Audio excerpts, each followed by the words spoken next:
Digital Romance TV. Hello, this is Digital Romance TV. My name is Clay Andrews. I am the leading dating and relationship coach for high-achieving women, and I write over at the website lovingboldly.com, and I also have a podcast over at lovetalkfm.com.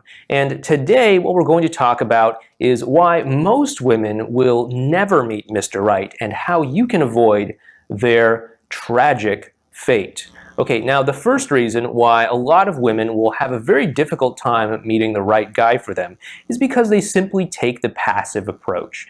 And in our society, in our culture, it's pretty much sort of beaten into a lot of people's heads that, you know, men must approach women, men must ask women out, men must make the first phone call, men must get the phone number, men must make the first move, all of that stuff.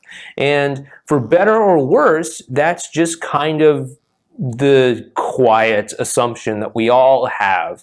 And you know, it's difficult for men because oftentimes we have a lot of anxiety about making the first move. We're worried that you'll reject us, or you'll say no, or you'll humiliate us in some way, and it's a lot of struggle that men deal with too. But I imagine it's also very frustrating for women as well. I know that a lot of women feel like they can't approach a man, or they shouldn't approach a man, or there's something wrong or needy or desperate if they approach a man or talk to a man or ask a guy out or express interest or something like that. And this is unfortunately holding a lot of women back. You know, if you are just kind of sitting there waiting for a guy to make the first move, number one, that's really frustrating, right? Like, I can't imagine how disempowering and frustrating it must be to you know, be like a single woman. Maybe there's an attractive guy over there, and maybe I want to meet him. Maybe I think he's really cool, but like, I feel like I have to just sit and wait and hope that he notices me, hope that he comes up and talks to me, hope that you know, all of that stuff. Like, I would be so frustrated. I mean, like, at least if you're a guy, you think like, okay, it's my job to go up and approach, but if I'm too scared, then that's on me. You know, that like, I'm just a coward, or I need to work on my anxiety, or whatever it is, depending on what your level of emotional work is. But the whole passive approach, it doesn't really help you when it comes to finding Mr. Right, because it really limits the amount of men that you're going to meet, right? The only men that you're going to meet are going to be the men who actually actively approach you. And I hate to say this, but the vast majority of men, the good guys, very high quality guys, not like, you know, Mr. Milquetoast kind of guys or anything like that, but really great guys who you would probably love to date, they are just not in the habit of approaching women on a regular basis. You know, sure, they might get some liquid courage at the bar one day and go up and talk to a girl that he likes or something like that. But most men, most good quality, decent men out there that you would probably love to date, love to be in a relationship with, love to be married to, are just not going to approach you because they are just not in the habit of doing it. Which means that most of the guys who are going to be approaching you are going to either be, one, very friendly people who probably approach lots of people, and those are great people, fun people, all that.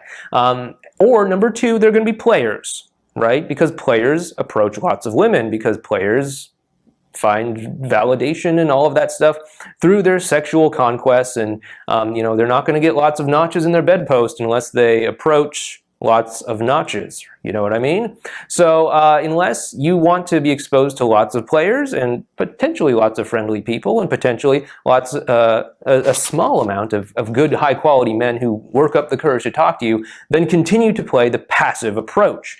But if you just want to meet like lots of nice men, ignore the players and stuff like that, then here's what you need to do. Number one, get rid of the passive approach thing. You know, you can go up and talk to people. You can be a friendly person. You can introduce yourself to guys. You can introduce yourself to women. You can introduce yourself to old people and stuff like that. You don't have to just sit around and keep to yourself.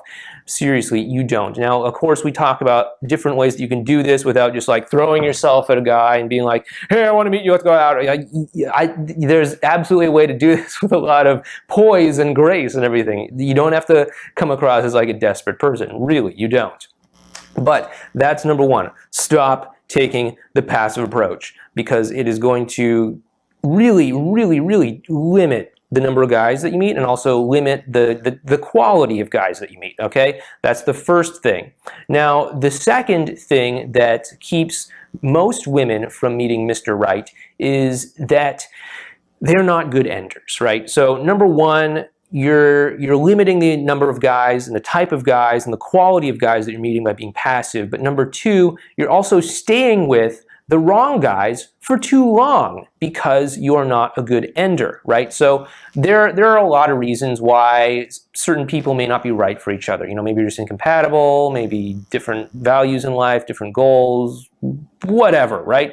But oftentimes people cling on to these relationships beyond the point where it's like, yeah, that I know we're not really good for each other. You know, maybe they're just kind of wait for the next person to come along and do the whole, hey, I'm going to cheat on you, and then when I know that I've got another safe branch to land on, I'll let go of the first one, right? The whole like monkey approach, as they call it. Or maybe they're just hanging on, kind of hoping that things will work out, and then things get worse, or they just kind of end up being strung along or something like that. And that's not cool either. So what you want to do is you want to know when to end a relationship. And when you realize that the two of you are not compatible, that you're not the right people for each other, that this is not the right person or the relationship that's going to make you happy in the long run, you need to end that relationship. Because the longer you are in a relationship that is not satisfying for you, the less exposure you will be able to have to meeting more people who might be the right fit for you, etc. Right? And if you're just like, well, maybe I'll just stay in this relationship until someone better comes along, then your someone better is only going to be somebody who is open to the idea of cheating on somebody who's already in a relationship. And if that's cool with you, fine, totally. But just know that just like how being the passive person is going to mean that you mostly interact with players, being the kind of person who stays in a relationship until they find someone better is going to attract to you mostly the kind of people who are also cheaters, okay? So if you want to reduce the amount of exposure you get to players and cheaters, number one, stop taking the passive approach. Number two, be a good ender and be willing to walk away from a relationship as soon as you realize that it's not going to satisfy you, make you happy, meet all of your needs, help you, do all of the things that you want to do with your life. The third reason why most women will not find Mr. Right is because they don't enforce solid standards, right? So maybe there's a guy that you like, and maybe you've met him and you've started interacting with him, right? But you really want this relationship to go somewhere. You want to get the commitment. You want all of that stuff, right? But you need to understand that sort of giving him everything that he wants, just sort of giving and giving and giving and always saying yes and all of that stuff, that is not really the best way to go about getting what you want from him, because you're not really having standards. You're not really exercising any sort of standards or values, and he has no idea where you stand on lots of things. He just knows like, hey, when I ask her this question, she's going to say yes, or she's just going to say, I don't know, whatever you want to do, or she's just going to say, I'm down for anything, whatever you want is cool, right? And number one, as like a guy, that's a really frustrating thing, because at least number one, in the early stages of dating, when a woman just says yes to you all the time, I'll tell you this in personal experience, there's always like this quiet little voice in the back of your head that's like, is she just saying yes because, or does she actually mean yes and she wants to do this?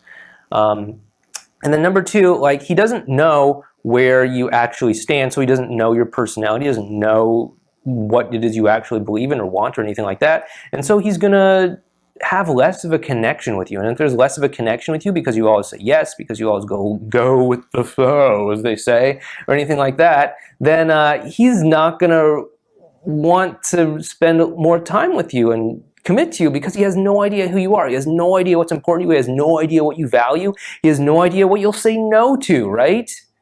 And so you need to have standards. You need to have values. And this could just be something as simple as having opinions about what you want to do this weekend or where you want to go for dinner, or it could be something like, hey, I really like you, and this feels really good too, but I can't have sex with you right now until we're in a relationship, or whatever it is, right? And I'm not telling you that either one of those things are like, yes, you must always be ready to choose a Thai restaurant, or you must always put off sex until you're in a committed relationship. I'm not telling you that at all. Those are just examples of standards, but you need to have some standards. So that's the third reason why a lot of women will never meet Mr. Right. It's because they don't set good standards. Now, the fourth reason why most women will never meet Mr. Right is because they are too busy betting on potential, right? So, they aren't willing to accept who the guy is right now. And one thing that I always say is, however you find them is how they're likely to stay. So if you find him and he is not particularly ambitious, he probably isn't going to become particularly ambitious. If you find him and he's a little bit overweight, he's probably going to stay a little bit overweight, and so on and so forth, right? Does this mean that people don't change? No, of course people change. Of course people change all the time. I've changed a lot over the years, but you should not bet on somebody changing. Otherwise, it's just going to set you up for resentment in the long haul. It's going to set you up for contempt and a lot of nasty emotional things that are just going to tear the two of you apart.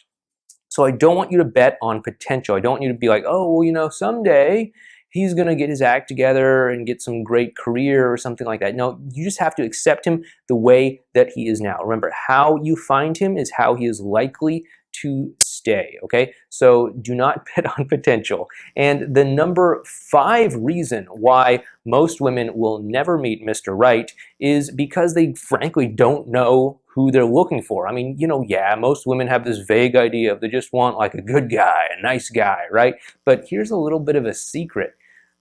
About 95%, if I had to guess, 95% of all men aren't bad guys. It's not like there's this massive percentage of the male population that goes out kicking dogs and stealing candy from babies and cackling on the way to the bank or something like that. It's not like that. Like the vast majority of guys that you meet are good guys. They want to meet a nice woman, have a great life, get a good job. They're just trying to do the best they can with their life.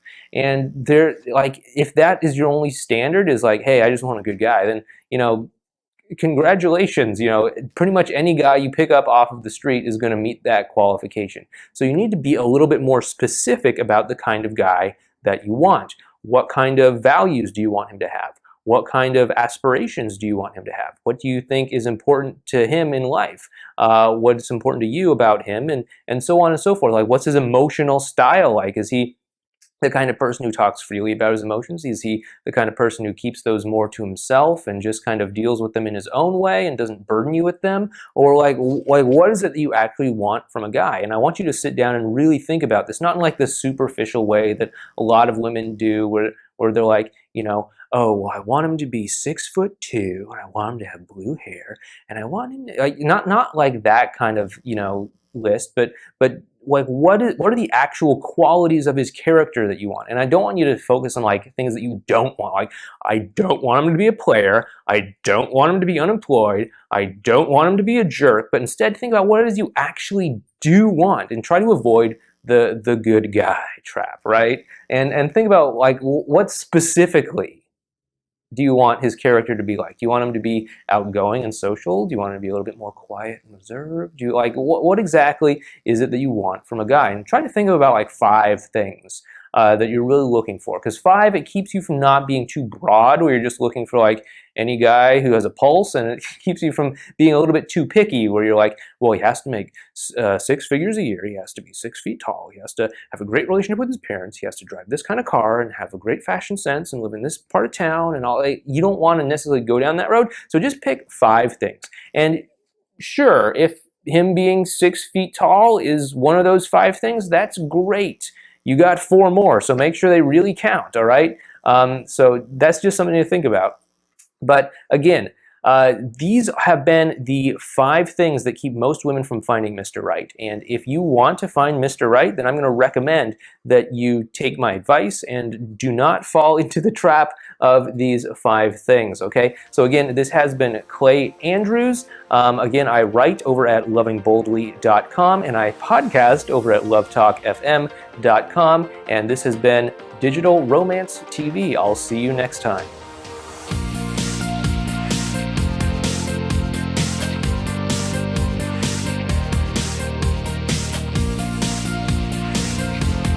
Did you know there's a 3-step formula to make a guy fall desperately in love with you?